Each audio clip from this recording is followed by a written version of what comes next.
Well, welcome to today's fireside chat with Unusual Machines. The ticker symbol there is UMAC. I'm your host, John Roy. I work for Water Tower Research and I cover technology here. So today I'm pleased to be joined by Alan Evans. Now he's CEO of Unusual Machines. And I should mention that Unusual's safe harbor statements can be found on their website.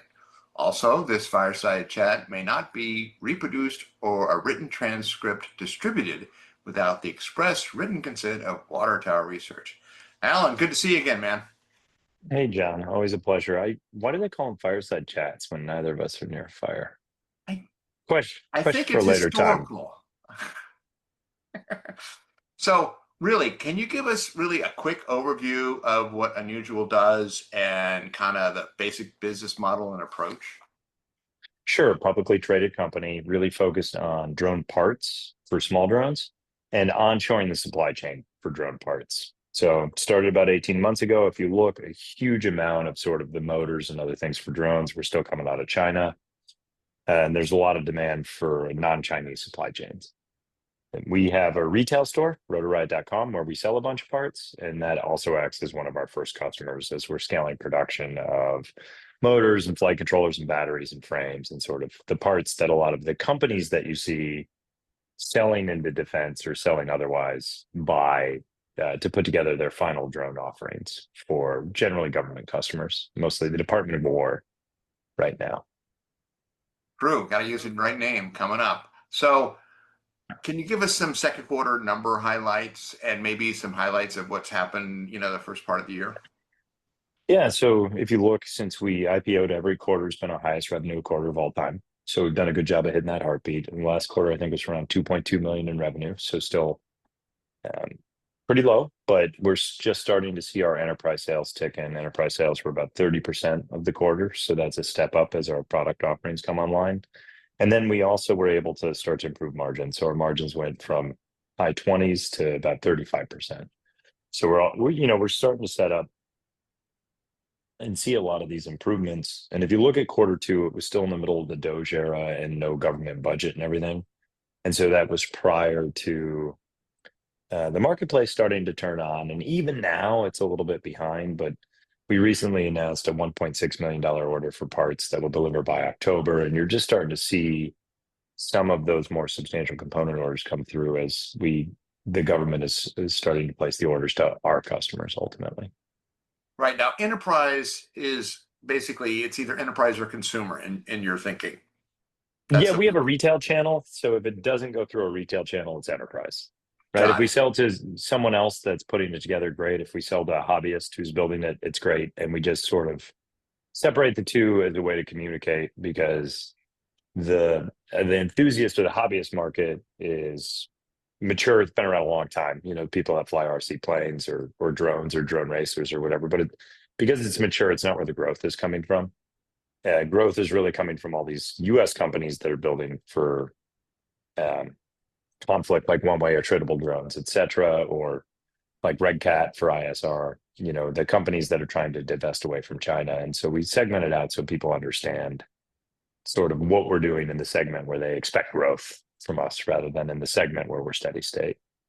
Right. And when you talk about, a growing Unusual Machines business, it's not like the market is growing. It's a transition. That's the way you've described it to me, from one set of suppliers to another set of suppliers, which can grow a lot faster than necessarily a market growing, right?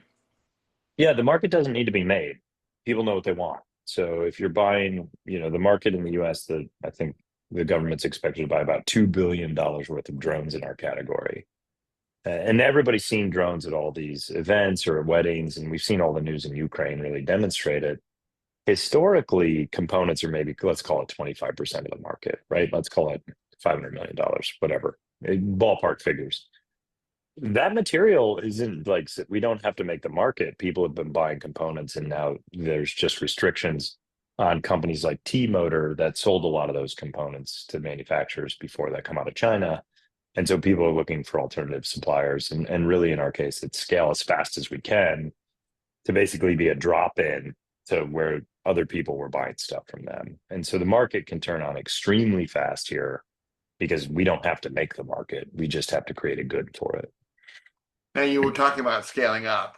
Maybe you could give us some idea of what are the next steps in terms of your facilities. I know you got an Orlando facility going in. I think you're doing motors there. Can you give us kind of an update?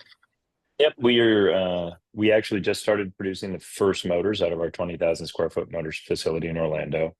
We have the components there to do 50,000 motors out of the gate. We can do tens of thousands a month at scale. Now we're still turning on. It's going to be real rocky, right? Anytime you turn on a new production method, you got to qualify it. You got to do QC. You're going to get process improvements and everything else that let you speed up. So I don't want to give people the impression that you go from zero to all the way done instantly, but team's doing great, a little bit ahead of schedule there, which is good. We have material flow in, which is good. So we have components to really turn on and go. We're already seeing orders. We have people booking up our capacity in advance because they really believe in supporting the domestic industry. So that's exciting. So we're seeing more orders there than we expect. Sort of, somebody's like, yeah, I'll buy the first run. And we're like, but it's not going to be that good. And they're like, no worries. We'll take the first run. And we're like, oh, okay, Yeah. cool. Well, they know you're going to make sure that the first ones are good because you only get one chance to make a first impression. Yeah, I mean, we care very much about quality, so I'm not too worried about it. But it's just it's encouraging when the customers do that. We're looking at probably get another 10,000 square feet to do headset production because our customers for our Fat Shark headsets have asked for that to come domestically. So I expect by the end of the year, 40,000 square feet of logistics and production space, probably in the Orlando area, and different stages of turning on. We can't make any promises, but we do a good job of going really fast. But and we have it's being driven by customers who see us as ahead on the curve and with the potential to get there, which is really exciting. Now, yeah, actually, I had that question notated on my list of notes here was headsets, right? I mean, you got a new VP. Can you give us some more color there? Obviously, you said the facility's starting to ramp a little. Yeah, no, it's not starting to ramp yet. We got to find the space, but we're getting everything to go on that. We expect that to be operational probably by January for domestic. And really, what we're seeing is, people are interested in us onshoring more, even if they're not critical components. So headsets with no receivers or electronics, they're not technically critical components, but as a way to continue to diversify supply chains, our customers are saying, hey, look, let's do this. And then we're also incentivized because of tariffs. So when we set out to do this, we actually internally said, hey, we have to be price competitive with the Chinese products. It's a mature market. Nobody's going to drop us in unless we're pretty price competitive, because otherwise we break their downstream economics. This is before the tariffs were ever implemented. This is a year and a half ago.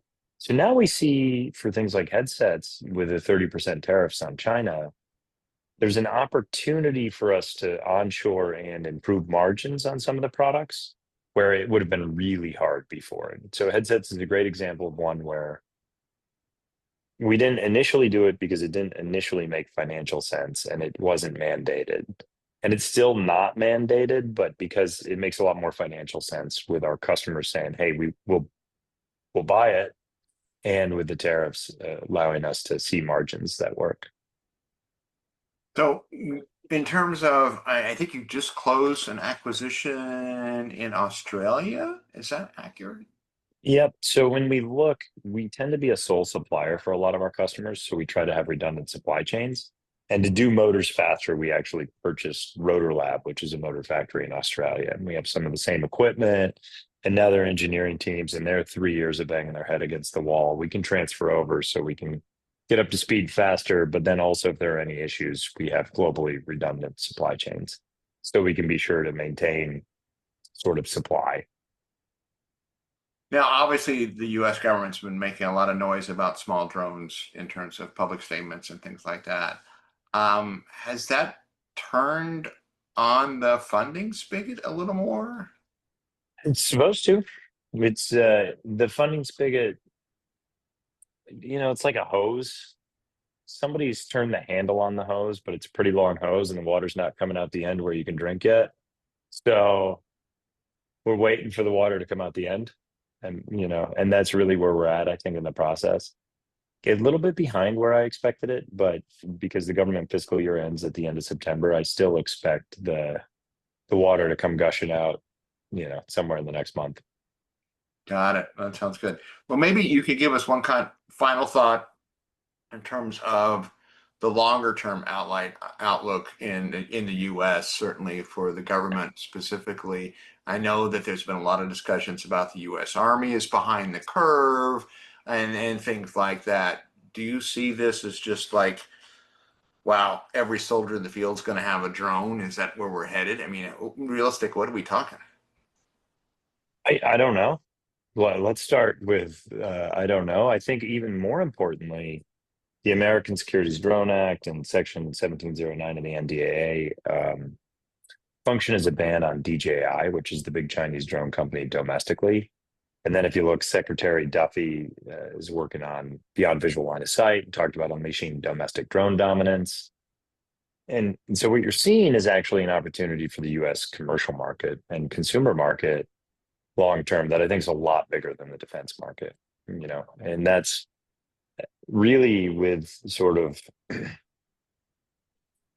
structuring everything that way. There's the opportunity to help provide parts into that segment that I think is just going to be long term a huge place for tens of billions of dollars and an already made market where people know what they want and don't have an alternative yet.